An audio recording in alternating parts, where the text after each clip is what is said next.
thank you for joining me. It's Karen here. Excuse me, I hope you're all keeping well. Today I thought we would do this fun little watercolour autumn leaves, which are just really super to do. Again, using our gel pens or our ink pens. So this is what we're going to be painting today. So I'll just set that aside.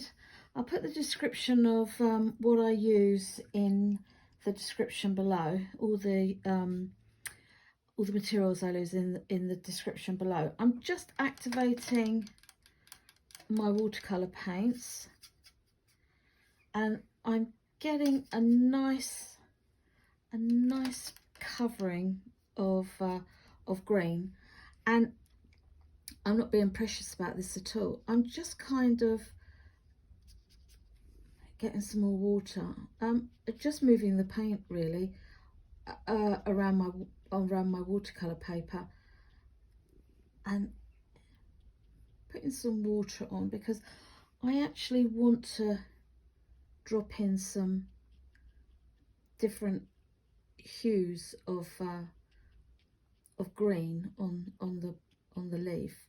Now these are just kind of generic shape leaves, so you can just think of a leaf and then just, you know, drop your colour in.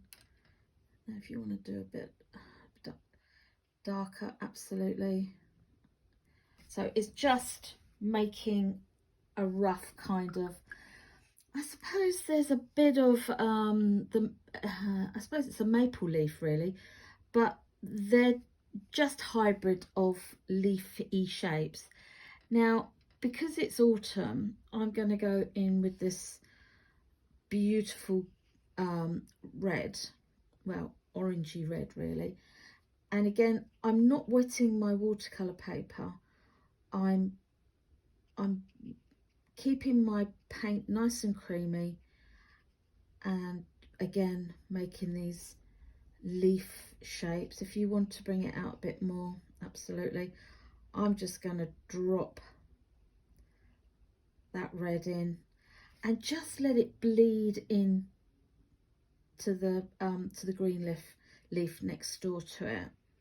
Now, okay, so yeah, that's enough. I'm not worried about white space, I quite like that. And then I'm going into the orange, and again on dry paper, make sure that I can move my paint around, and I'm just doing these leafy kind of wiggly shapes. I'm being spontaneous. I'm not thinking about this. I'm just putting these leafy shapes down. I'm going to catch it a little bit here so it bleeds into the red that I put down. If you want to put a little bit more red in, orange red, yeah, then do that. I quite like it bleeding in to its neighbour. If you want to, maybe, I call it a russet colour really, but if you want to drop a bit of that in, that's lovely. It just darkens it down.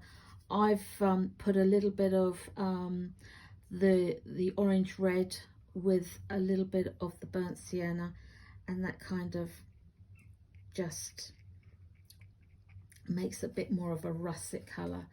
Now I'm rinsing my brush out, and I'm just going to tilt my paint, my paper, and just sew it. So that's what we're left with, just so that the paint runs into each other. As you can see, I've got some white spaces, not worried about that at all. So this is what you'll have, just these lovely, easy, very loose gestural, intuitive marks that we're putting down, paint that we're laying down. Now I'm going to set that aside. Now so we don't have to wait for the paint to dry, I've already done one here. And what I'm going to do, sorry, I'm stretching across. What I'm going to do is I'm going to get my gel pen. Now I'm using a gel pen. This is an Ola Zebra gel pen, and I found it in my stash of pens. So yeah, I don't think this one, I think I'm right in saying that this one isn't water soluble. So if you do decide to put paint on top of one that isn't water soluble, you will get it running. Now we're going to be lovely and loose and gestural, and we're going to think about, just for a minute, what kind of leaves that we want to make on draw onto on top of our colours, on top of our watercolours, our dried watercolours that we've done. Now I quite like the five kind of finger looking, palm looking leaves. I think they're the horse chestnut leaves in the UK. They might be aces or something like that in the States. I'm not sure, but you know the kind of leaves that you have where you live. So here we go. I'm just going to very loosely, oh, before I start, if you feel more confident that you'd like to use your pencil, your HB pencil, go ahead and do that, because you can always, if you don't like it, then you can change it, slightly rub it out, and it'll give you a few more options if you don't feel confident to go straight in with the pen. Now I'm just gonna do this wiggly kind of leaf-esque pattern. I quite like the fact that I like to wriggle my pen about, because I don't want sharp edges. I don't want defined straight lines or consistent lines. I want that movement in it. From the stem, I'm just going to put a broken line in, and then just run this so it looks like we've got leaves, veins going on in there, but you can put as much or as little as you want in there. Now I'm going to cross that over, and I'm just going to do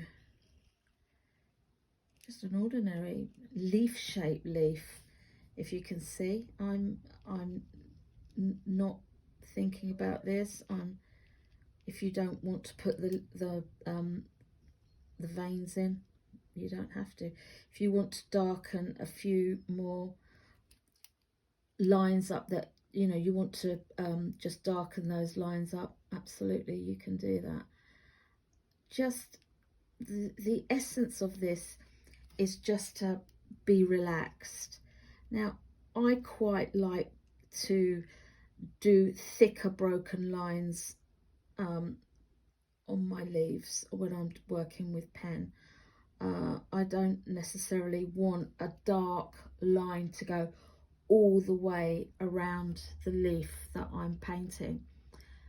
You might like to try that just to see how it looks for you, and you might prefer that. So do give, do be expressive, and do try something different, because it's always good to do that. And let your pen just kind of dance really over your leaf shape, and don't be worried that you've got to get a perfect leaf shape. You can go over it as many times as you like. You might just want to put, like here I've just put one line down, and I'm happy with that. Again, I'm just going to just thicken that little bit up there, and I'm going to just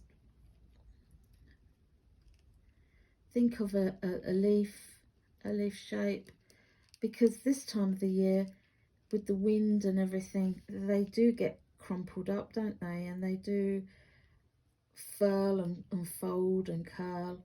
So if you don't like the shape that you've put down, yeah, go over it. Absolutely. Just, you know, it's you're leaving your mark. It's a really, I think this is a really lovely, easy way to create a very nice watercolor, without being too controlled. And there is a little bit of, you do have to kind of do look about what you're doing, but nothing to I want to say cripple you, but that's not what I mean. I don't want you to feel like you're being constricted. This is really freeing. And that's it. That's it. You can do as little or as much as you like. That's it. And it's, I don't know, it's 10 minutes, not even that.